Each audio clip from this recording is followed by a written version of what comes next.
Labdien!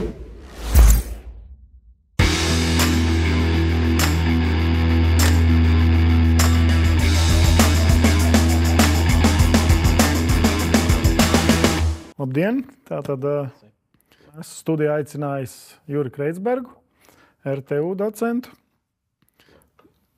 Madaru Staselūnu, pārstāvu uzņēmumu Heisterkamp un Kalvu Šenbergu no Mapon. Sveiki.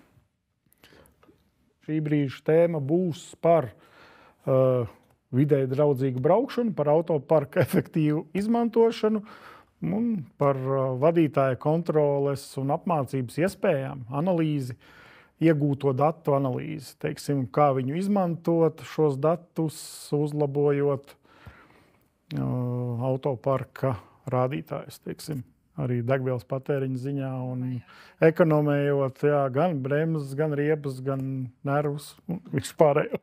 Es tikai pieminēšu, ka tas bija ļoti sen. Un tā bija vienīgā iespēja kaut ko vērot.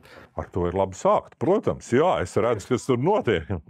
Tur jūs jau precīzi noraksturojāt. Es nonācu arī līdz tam, kad es varēju paspēlēties ar tādu ātrumu pie uzņemta konstantā ātruma, ko es centos noturēt, kāds ar kuru pārnesumu ir patēriņš. Tieši atrast šim motoram varbūt to efektivitāti, kur ir tā ekonomiskākā braukšanas režīms. Jā, tā kā. Labā ziņa šodien to dara elektronikai, bija pareizāk teikt inženieri izdarījuši pirms mums, bet gandrīz vienmēr tie ir kaut kādi sākot no 70 līdz 85% no slodzes, ko mēs kā vadītājs nevaram sajust, kurā brīdī mēs zinām, ka mēs esam pārsnieguši, kad pedālīts ir grīdā, bet tad, kad mēs esam tajā diapazonā, nē.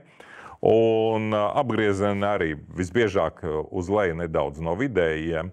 Un atkal tad jāskatās modelis no modeļa, cik uz leju un cik plaši ir tas apgabals, kad motors strādā efektīvi.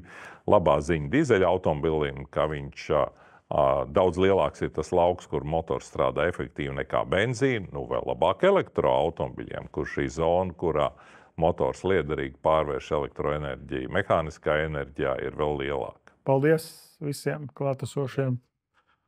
Ja būs noderīgi, cerēsim, ka būs labi.